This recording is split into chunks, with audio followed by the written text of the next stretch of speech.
আসসালামু আলাইকুম, কি অবস্থা সবার? তো আজকেও আর একটা ব্লগ নিয়ে চলে আসলাম আপনাদের মাঝে। তো আজকের ভিডিওটা সকাল থেকেই শুরু করছি। তো সকালে ঘুম থেকে ওঠার পর মনে হয়েছিল যে আজকের দিনটা হয়তো বা প্রতিদিনের মতো সুন্দরই কাটবে, কিন্তু দুর্ভাগ্যবশত এমন একটা অ্যাক্সিডেন্ট হয়ে গেল যে সকালটাকে আর সুন্দর বলতে পারতেছি না। আল্লাহ এমন জীবন যেন কাউকে না দেয়, এমন সন্তান যেন কোনো মায়ের গর্ভে না হয়। 2 দিন যাবৎ বৃষ্টি হচ্ছে, রোদ ওঠে নাই, তাই এই জামা কাপড়গুলো ধুয়ে দিয়েছিলাম 2 দিন আগেই, কিন্তু একটুও শুকায় না। আজকে সকাল থেকেই দেখতেছি বৃষ্টি হচ্ছে না, তাই একটু রোদ রোদ ভাব হয়েছে, তাই এগুলো বাইরেই নেড়ে দেবো ভাবছি।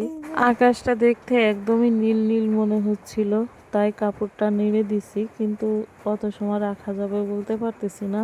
ভেবেছি আমি যেহেতু অনলাইনে কাজ করা শুরু করেছি, আস্তে আস্তে আপনাদের সাথে আমার পরিবারের ব্যাপারে, আমার ব্যক্তিগত সব কিছুর ব্যাপারেই শেয়ার করব। তো সে থেকে কি দুর্ঘটনার শিকার হলাম সেটাও আপনাদের বলে দিব। ততক্ষণে আপনারা অবশ্যই ভিডিওটি সম্পূর্ণ দেখবেন। আর যদি আমার ভিডিওগুলো ভালো লাগে অবশ্যই সাবস্ক্রাইব করে তারপরে আমার পাশে থাকবেন, তাহলে প্রতিদিনের জীবন গল্প শোনাতে অবশ্যই আমি আপনাদের জন্য একটা করে ভিডিও তৈরি করতে আগ্রহী হব। সকাল থেকে এই পর্যন্ত সব কিছুই ঠিক ছিল, তারপরে আমি কাপড় চোপড়গুলো ধুয়ে রোদে শুকাতে দিলাম। পরে মার সাথে বিকালে বেরোলাম বাড়ির পাশে এক জায়গায় চাউল ভাঙায়, মানে পিঠার চাউল ভাঙায়, সেখানেই গেছিলাম।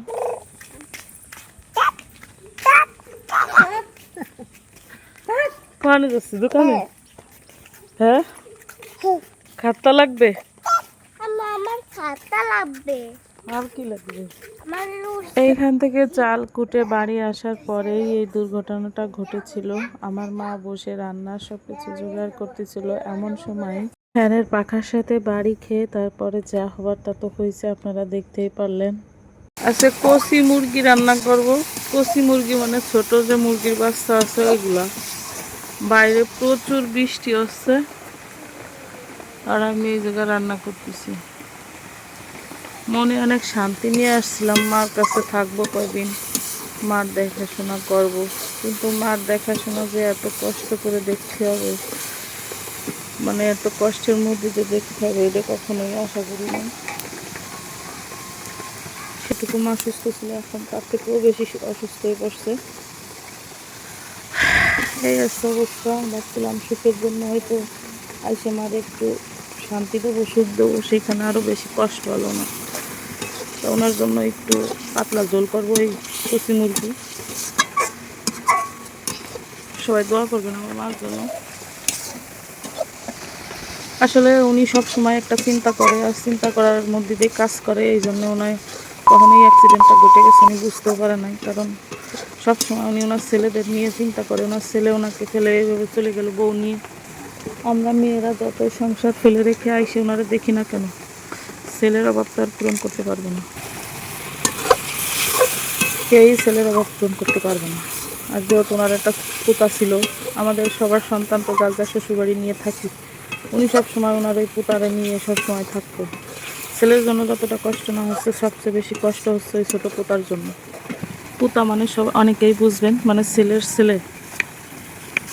তাই বলি আল্লাহ যেন এমন সন্তান কারোরে না দেখ, তবে আল্লাহরও তো একটা বিচার আছে, আল্লাহ তারও একটা ছেলে সন্তান দিয়েছে। এমন একদিন আসবে যে তারও ওইভাবে কান্না করতে হবে ছেলের জন্য।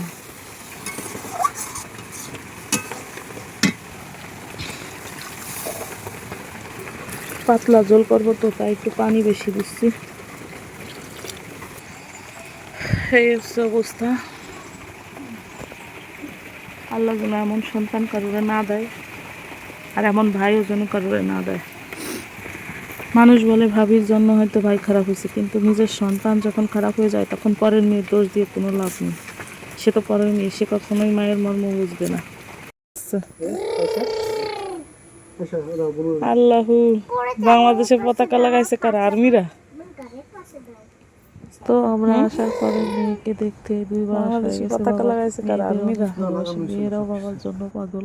একবার ছোট জন কোলে উঠতেছে, তো কিছুক্ষণ পরে বড় জন কোলে উঠতেছে, 2 বোনে যে কি আনন্দ করতেছে। সবাই ভালো থাকবেন, সুস্থ থাকবেন, আল্লাহ হাফেজ। আর আমার পেজটি সাবস্ক্রাইব করে